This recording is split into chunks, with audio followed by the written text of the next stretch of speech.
là vous vous dites, c'est bien. Maintenant je sais que j'ai plus qu'à utiliser les requêtes préparées de PDO et c'est bon. Bah c'est pas si sûr parce que ici nous avons fait des cas où nous utilisons effectivement les chaînes de caractères, mais il n'y a pas que cela. Il y a également des requêtes se basant sur des chiffres ou des nombres. Et que se passe-t-il dans ce cas-là? Donc je vous propose tout simplement un autre exemple. Voilà, donc qu'est-ce que j'effectue? J'effectue ici une requête qui va me lister une liste d'articles en fonction de l'auteur. Et l'auteur sera reconnu par son ID et l'ID sera passé par l'URL. Autrement dit, voilà, qu'est-ce que je fais dans mon code? Si j'ai une ID passée dans l'URL d'un auteur, je me connecte à PDO, je fais une requête, je dis select all from article where author égale la donnée passant dans l'URL, j'affiche la requête pour les besoins du tutoriel, encore une fois, je fais un fetch pour récupérer un tableau de données, le même tableau je le parcours et je fais une petite présentation. Donc j'ai également une table article qui elle contient tout simplement mes articles, qui a 4 champs, un ID, un titre, un contenu et un auteur. Ici étant l'idée de l'auteur. Bon ici je fais que 2 articles, les 2 étant affiliés au premier membre. Et c'est du lorem ipsum. Donc vous notez que le système marche, hein. Si je mets n'importe quoi, ça me met rien. Si je mets le premier, j'ai bien les articles écrits par l'auteur dont l'idée est le 1.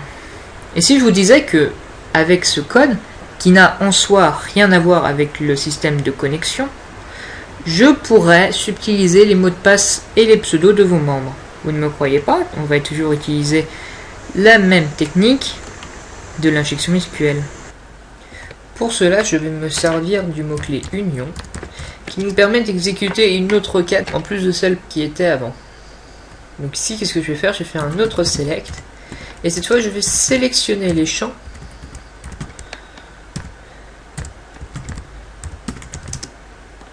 de notre table membre.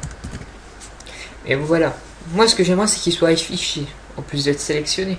Ici, si vous vous rappelez, qu'est-ce que je fais? Je liste tout simplement les données dont l'index du tableau est titre et contenu.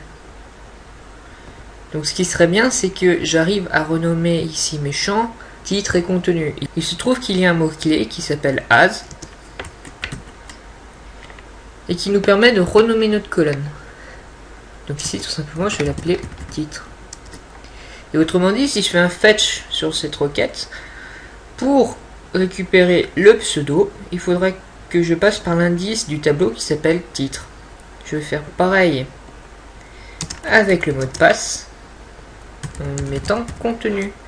Et si maintenant j'exécute, vous voyez qu'en plus d'avoir listé mes articles, il va en plus lister les pseudos et les mots de passe des membres qui sont dans ma base de données. Donc comment s'en prémunir, sachant que ici il n'y a pas de guillemets ni d'apostrophe.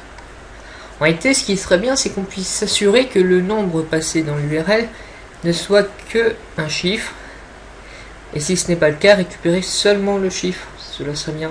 Et il se trouve que PHP a créé une fonction toute faite qui s'appelle intval. Donc inval retourne la valeur numérique entière équivalente d'une chaîne. Je m'explique.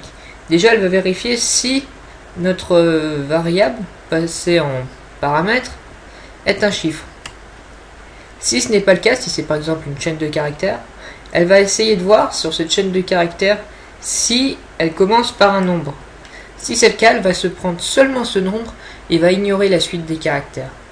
Donc c'est exactement ce que l'on veut, nous, puisque nous, ça serait bien qu'il récupère seulement le 1 et qu'il ignore la chaîne de caractères qui est après. Donc, appliquons intval sur notre valeur.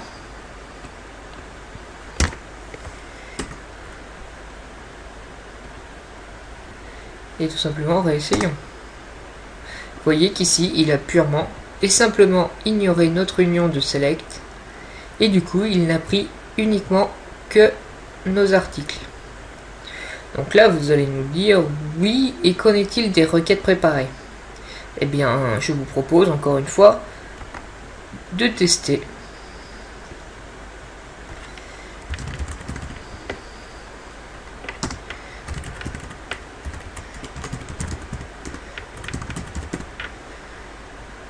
Hop.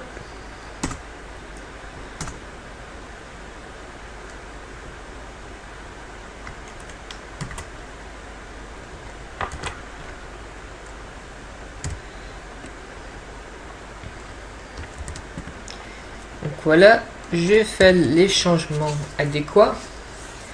Donc retestons tout simplement.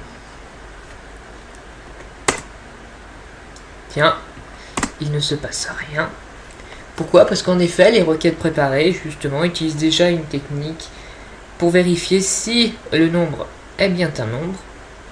Et le cas échéant, il ne prend que le nombre et ignore la chaîne de caractères après, comme nous l'avons fait avec inval. Donc en réalité, les requêtes préparées de PDO sont tout ce qu'il y a de plus sécurisé. Vous pouvez les utiliser de préférence. Donc j'espère que ce petit tutoriel sur les injections SQL vous a plu. Évidemment, certains vont me dire oui, c'est très bien Yann, mais le problème c'est que il a fallu quand même que tu connaisses le nom de nos tables, le nom de nos champs. Je pourrais vous dire oui, il y a des moyens de le savoir si on le veut, mais je vais pas vous les montrer tout simplement parce que mon but n'est pas de vous apprendre à pirater, mais à apprendre à vous prévenir du piratage. Mais sachez que si on veut connaître vos tables et vos colonnes, on peut, il y a toujours des moyens. Donc, vous avez vu qu'il est malgré tout facile, dans un système non sécurisé, de voler ainsi des identifiants et des mots de passe. D'où l'importance déjà de encoder son mot de passe dans notre base de données pour ne pas le mettre en clair. Et encore ici dans notre exemple, je n'ai utilisé qu'un SHA-1 qui est, on va dire, quand même la base. Et il est un peu plus compliqué. Mais cela fera l'objet d'un autre tutoriel. En attendant, je vous remercie déjà d'avoir regardé celui-là. J'espère qu'il vous a été instructif et qu'il vous aura été utile afin de mieux sécuriser votre site. Merci et au revoir.